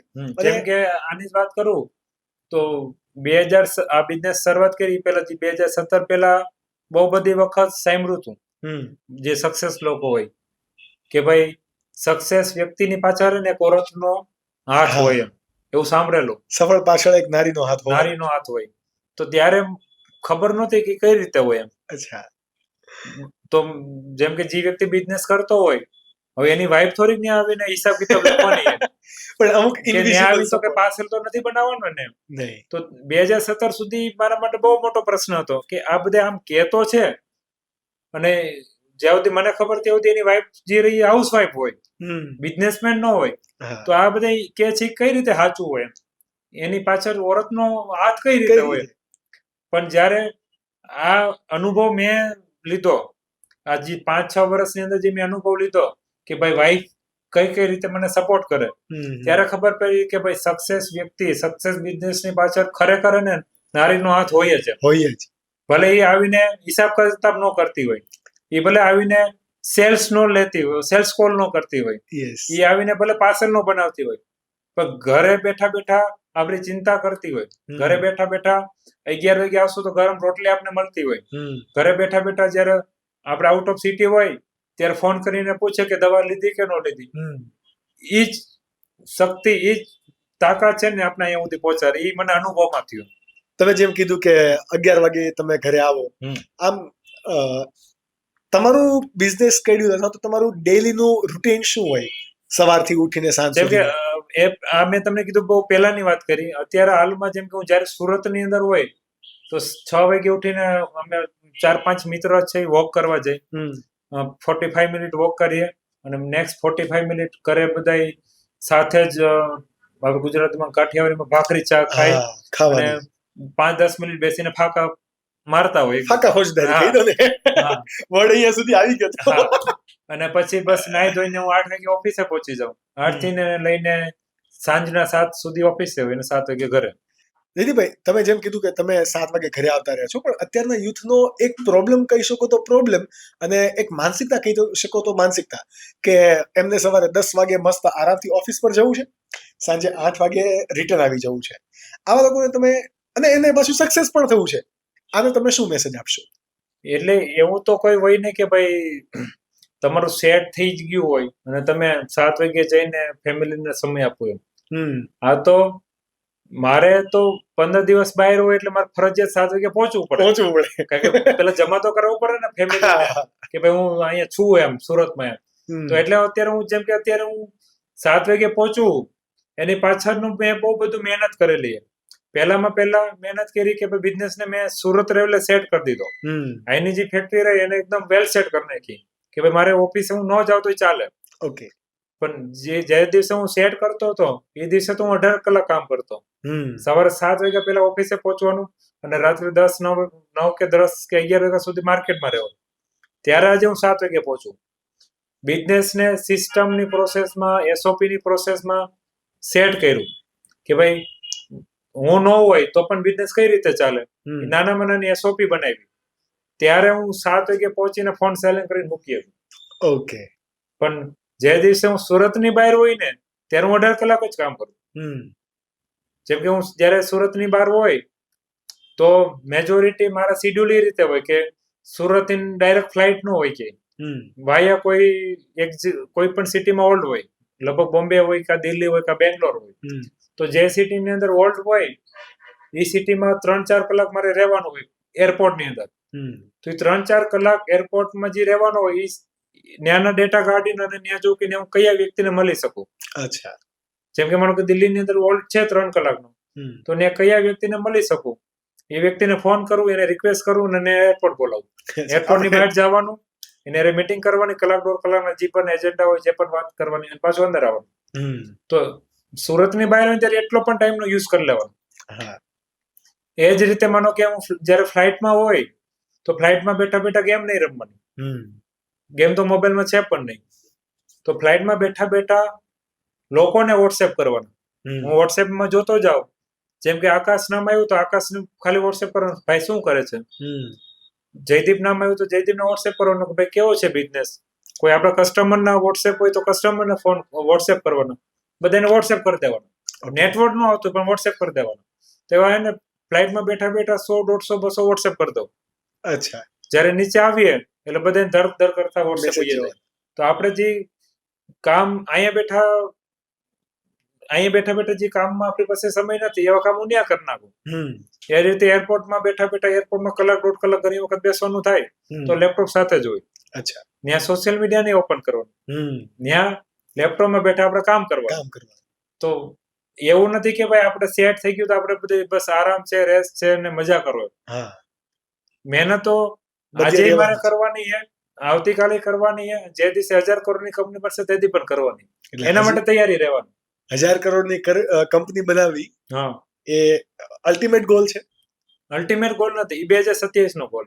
અચ્છા, તો અલ્ટિમેટ ગોલ શું છે? અલ્ટિમેટ ગોલ એ 500 ફેક્ટરી કરવાની ઓલ ઓવર ધ ઇન્ડિયા કે all over world. All over વર્લ્ડમાં હા. 500 મેન્યુફેક્ચરિંગ પ્લાન્ટ. હા, અને કયા ખંડમાં કેટલી ફેક્ટરી કરવી એ પ્લાન અત્યારે એટલો રેડી કરી દીધો કે હવે ક્યાં કરવી એ જ ખાલી ફિગર આઉટ કરવાનું. હા. તમે કોઈ પણ જગ્યાએ ફેક્ટરી પ્લાન્ટ ઓપન કરો હમ. તો શું જોઈને ત્યાં પ્લાન્ટ અથવા તો એ સિટી અથવા તો એ લોકેશનને પસંદ કરો? એ એક તો પ્રોપર ઈજી સિટીમાં આપણે ફેક્ટરી કરવાની, ત્યાંની પોપ્યુલેશન કેટલી છે, ત્યાંનું આપણું ખુદનું નેટવર્ક કેટલું છે. ઘણા બધા એના એનાલિસિસ મેં બનાવેલા છે. હું જો અત્યારે કહેવા જઈએ તો ટાઈમ જાજો લાગશે, પણ એવા બધા ઘણા બધા એનાલિસિસ બનાવ્યા જેનેથી અમે લોકેશનને ચોઈસ કરી અને એનો લોકલ પાર્ટનરને ચોઈસ કરતા હોય. ઓકે, હવે તમે જે પ્રકારે કીધું ઓલ ઓવર ધ ગ્લોબ તમારે 500 મેન્યુફેક્ચરિંગ પ્લાન્ટ ઊભા કરવા છે, લોકોને રોજગારી આપવી છે, તો આઈ એમ લિટરલી સરપ્રાઈઝ કે જો 10 ફેલ વ્યક્તિ આ સપનું જોઈ શકે છે તો અન્ય લોકો નથી જોઈ શકતા. ઘણા યંગ જનરેશનની અંદર તો અત્યારે એમિગ્રેશનનો રેશિયો બહુ વધી ગયો છે કે ભાઈ કેનેડા જવું છે, ઓસ્ટ્રેલિયા જવું છે, યુએસએ જવું છે, વગેરે વગેરે. ઇન્ડિયામાં કશું નથી. અને 10 ફેલ વ્યક્તિ એવું કહે છે કે મારે 500 મેન્યુફેક્ચરિંગ પ્લાન્ટ કરવા છે. તો શું ડિફરન્શિએટ છે અને શું ઘટે છે? તો એમાં એક બે વસ્તુ જે મેન છે, જેમ કે આજનું જનરેશન રહ્યું ને એને ફ્રીડમ વાળી લાઈફ જોઈએ, અને જે ફ્રીડમ વાળી લાઈફ અને વિથ કે ભાઈ એને જે શોખ છે ને બધા શોખ પૂરા થવા જોઈએ, હા. એની પ્રાયોરિટી છે, એ પ્રાયોરિટી થાય. અને એ બધું ઓસ્ટ્રેલિયામાં ને યુએસએ માં થાય એવું એને વ્યામ છે. એનો વ્યામ છે. મારા ઘણા બધા મિત્રો ઓલરેડી આઉટ ઓફ કન્ટ્રીમાં છે, મારે એને 2-2 કલાક વાત થાય. એ ઘણી વખત એને ફોન પર રોતા હોય કે હું ખોટી જગ્યાએ ફસાઈ ગયો. તો એવું કઈ હોય નહીં કે ભાઈ વિદેશોમાં જઈને ત્યાં એને ફ્રીડમ મળી જાય, ત્યાં એને જોઈ મજા મળી જાય, એવું કઈ હોય નહીં. અને બીજી વસ્તુ જે અત્યારની જનરેશનને વેઇટ નથી કરવો, રહેતો રહેત કરોડપતિ કેમ બનાય ને એ જોવું છે, એ જોવું. જેન ઝી જનરેશન છે જે બધું ફાસ્ટ જ જોઈએ છે. ફાસ્ટ જોઈએ તો ફાસ્ટ મળે, પણ એના જે નિયમ હોય એ તો તમારે પાલન કરવા જ પડે. તમારે કોઈ પણ પ્રેગ્નન્ટ ઓરત હોય તો 8-9 મહિને જે બચ્ચું બહાર નીકળે ને એ જ જીવતું રહે. એને આ ધીરજ રાખવી જ પડે. એટલે તો ધીરજ તમારે રાખવી જ પડે. એનાથી તમે ગમે એટલી ટેકનોલોજી આવી જાય, ગમે એટલું દવા આવી જાય, તો એ તમે મહિનાના ઓછા ન કરી શકો. 8 થી 9 મહિનાનું તો તમે રાખી જ કરો, એ રાખવા જ પડે તમારે. એક્ઝેક્ટલી. તો બિઝનેસ ની અંદર પણ એમ હોય કે ભાઈ બિઝનેસ ની અંદર જે નાના નાના સ્ટેપ ભરવા પડે, ડેઈલી તમારે એક્શનમાં રહેવું પડે, અને તમે ડેઈલી ટુ ડેઈલી એમાં કામ કરો તો તમે એક દિવસ સફળ થશો. આજે બિઝનેસ સ્ટાર્ટ કર્યો અને કાલે ₹1 લાખ ની આવકને આવતા વર્ષે 2 કરોડ રૂપિયા થઈ જાય એવું ન થાય. જયદીપભાઈ, આપણે એક લાસ્ટ ક્વેશ્ચન લઈએ અને પછી પોડકાસ્ટને એન્ડ તરફ આગળ વધારીએ. ઘણા બધા યંગસ્ટર કે જે 10th-માં 12th બોર્ડમાં ગ્રેજ્યુએશન સમયે જોબમાં કે અર્લી બિઝનેસ સ્ટાર્ટઅપની અંદર જો ફેલ થતા હોય તો પોતે ફેલિયર છે અથવા તો મારાથી કશું થઈ જ નથી શકતું આવું એક પોતે લેબલ લગાડી દેતા હોય, કે પછી પોતે નબળા વિચારોને કારણે જીવન ટૂંકાવી દેવાનું વિચારતા હોય. તમે પણ આવા એક ફેઝની અંદર અથવા તો આવા એક સમુદાયના લોકો કે કહેવાય ને કે 10મું ફેલ આ વ્યક્તિના ઝોનમાંથી આવો છો, તો તમે આવા લોકોને શું મેસેજ પહોંચાડવા માંગો છો? એ લોકોને મેસેજની અંદર જિંદગીની અંદર ફેલ તો આવવાના જ, ફેલિયર તો રહેવાના. તમે માનો કે બિઝનેસ કરતા હોય, જોબ કરતા હોય, તમે મેરેજ કરવા, જે પણ તમે કરતા હોય, તમે કરશો તો ફેલિયર આવશે. Yes, right. હું જો અહીંયા નો આવ્યો હોત વિડીયો શૂટ કરવા માટે અને ઘરે આરામથી સૂતો હોત, તો ઘરે સૂતો તો કોઈ ફેલિયર ન આવત. યસ. હું ઘરથી અહીંયા પહોંચ્યો તો ફેલિયર આવવાની શક્યતા ભાઈ ગાડીમાં પંચર પડે. Yes, right. અહીંયા આવ્યા પછી આપણે જયારે વિડીયો શૂટ કરી તો એક ફેલિયર આવે કે હું બોલી ન શકું. હા, રાઈટ. સંભાવના વધતી જાય. હા, તો હું જો એક્શન લઉં તો ફેલિયર આવવાના છે, એક્શન નહીં લઉં તો ફેલિયર તો આવવાના નથી. તો ફેલિયર ની એમ ક્યારે ચિંતા નહીં કરવાની. એક્ઝેક્ટલી. હા, અને જે પણ લોકોની જિંદગીમાં ફેલિયર આવ્યા છે, જે પણ લેવલના આવ્યા, એમાંથી જે લોકોએ સુસાઇડ નથી કર્યું એવા લોકોને જો તમે ઓબ્ઝર્વ થી જોવો ને તો એ ફેલિયર જે રહ્યું ને એક ટેમ્પરરી હતું. યસ. માનો કે ફેલિયર 4-5 ટાઈપના હોય. પેલું ફેલિયર હોય એજ્યુકેશન ની અંદર, કે ભાઈ એ વ્યક્તિ ફેલ થઈ ગયો કા ઓછા માર્ક આવ્યા, તો એવા તમારા ગ્રુપમાં ઘણા બધા હશે જ. સ્ટુડન્ટ હોય તો એના ગ્રુપમાં પણ બહુ બધા હોય. એક્ઝેક્ટલી. તો એ જે ફેલર રહ્યું ને એ ટેમ્પરરી હતું. એના ફેલ થવાથી કે એના ઓછા માર્ક આવવાથી એની જિંદગી પૂરી નથી થઈ. જો તમે એને કદાચ ઓબ્ઝર્વ થી જોવો તો એ રીતે માનો કે તમે બિઝનેસ ની અંદર જોવો તો બિઝનેસ ની અંદર કોઈ લોકો ફાઇનાન્શિયલી રીતે ફેલ થાય, પ્રોફિટ નો થતો હોય, કાં તો કંપની લોસ થઈ ગઈ હોય, કાં તો સામેવાળો પૈસા લઈને ગયો હોય, એ વ્યક્તિ જો અગર સુસાઇડ નથી કરતો અને એ ફેલર પણ એની પાસે ટેમ્પરરી જ રહે, એ કમસે કમ માનો કે 4-6 મહિના કે વધીને 1 વર્ષ એ સ્ટ્રગલમાં હોય, સાચી વાત. એ ફેલર ની અંદર હોય. પણ તમે એને જો તમે વર્ષો સુધી જોવો ને તો આજે ફેલર છે પણ એ આવનારા 2-5 વર્ષમાં એ ક્યાંક નો ક્યાંય પહોંચી ગયો. એવા તો તમે બહુ બધા એક્ઝામ્પલ છે. એક્ઝેક્ટલી. જેમ કે મારી પાસે એક બુક છે જેનું નામ કદાચ બહુ બધા લોકોએ વાંચી હોય, ફેમસ બુક છે $10 બિલિયન. યસ. હા, આ સેટમાં છે બી ખરી. હા, $10 બિલિયન. એની અંદર 180 વિશ્વના ટોપ ઉદ્યોગપતિ ની શોર્ટમાં બાયોગ્રાફિક છે, 2-3 પેજની અંદર. તો મેજોરિટીની અંદર જે કોમન વસ્તુ હતી ને એ લોકો એવા ફેલિયર થી બહાર નીકળ્યા છે કે એ ક્યારેય પણ આગળ આવી જ નહીં શકે, એવા ફેલિયર ની અંદર બહાર નીકળ્યા. જેમાંનું માનો કે હું તમને એક્ઝામ્પલ તરીકે કહું તો ઘણી બધી એવી લોકો એની અંદર હતા એ બાયોગ્રાફિક ની અંદર કે એ લોકોની જિંદગીમાં વાઇફ છોડીને વહી ગઈ, એક ને 2-3 વાઇફ છોડીને, એક વાઇફ છોડી પાછા મેરેજ કર્યા, પાછી વાઇફ છોડી પાછા મેરેજ કર્યા, પાછી વાઇફ છોડી. આપણે જો બેસસ નો એક્ઝામ્પલ છે. હા, તો એવી સ્ટોરી એની અંદર એવી સ્ટોરી કે એ લોકોએ જ્યારે બિઝનેસ ની શરૂઆત કરી તો એ જે પણ પ્રોડક્ટ બનાવી એ પ્રોડક્ટ ની યુએસપી ની ચોરી થઈ ગઈ. એની અંદર એવા એક્ઝામ્પલ છે કે એને જે પણ ફેક્ટરી કરી ને તો ફેક્ટરીમાં આગ લાગી ગઈ તો ઝીરો થઈ ગયા. એ લોકોનું એવા પણ ફેઇલર છે કે ભાઈ એ લોકોએ R&D માં કે કોઈ પણ જગ્યાએ પૈસાની ઇન્વેસ્ટમેન્ટ કર્યા પણ એ નિષ્ફળ ગયા, તો પૈસા તો કે ઝીરો થઈ ગયા. પણ આજે એ નિષ્ફળ થયા પછી એને એ નથી જોયું કે હવે ફેલ થઈ ગયો તો હવે હું હારી ગયો, જિંદગીથી હારી ગયો. એ લોકોએ વોટ નેક્સ્ટ વાળી જિંદગી જીવી કે હવે શું, અને હવે શું એમાંથી જયારે જિંદગી જીવી ત્યારે 180 માંથી એનું નામ આવ્યું. એક્ઝેક્ટ. ત્યારે અરબોપતિ બન્યા, ત્યારે એક સક્સેસ વ્યક્તિ બન્યા. એટલે કહી શકાય ને કે જયારે સુસાઇડ કરવાનો વિચાર આવે કે આપણને એવું લાગે કે બસ હવે કઈ છે જ નહીં આગળ, એટલે એ તો ઇન્ટરવેલ જ હોઈ શકે, ક્લાઇમેક્સ તો બહુ સારો હોઈ શકે. અને આ જ ઇન્ટેન્શન અને આ જ વાત એ સ્કિલ જોગી શો વડે અમે અમારા યુથને આપવા માંગીએ છીએ. બીકોઝ સ્કિલ જોગીનું પણ સપનું છે કે ભારત હકીકતમાં 2047 પહેલા વિશ્વની મહાસત્તા બને, અને એના માટે જ આ વાત અને આ શો એક્ઝિસ્ટ કરે છે.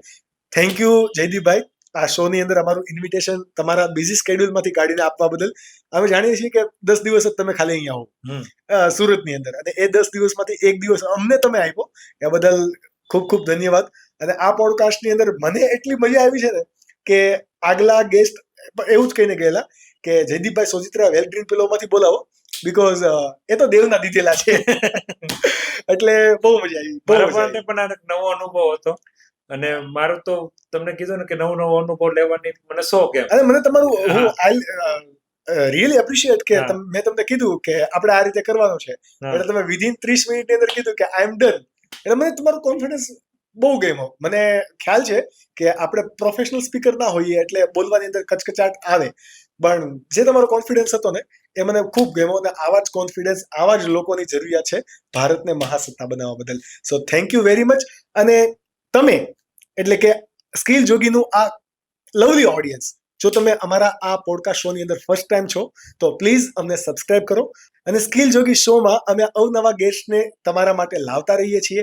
એમના પાસેથી તમે કેવા પ્રકારના પ્રશ્નો પૂછવા માંગો છો, અમે તમારા સવાલો એ ગેસ્ટને પૂછીને જવાબો આપીશું વિડીયોના માધ્યમથી, ક્યોંકि યે સ્કિલ કા મામલા હૈ.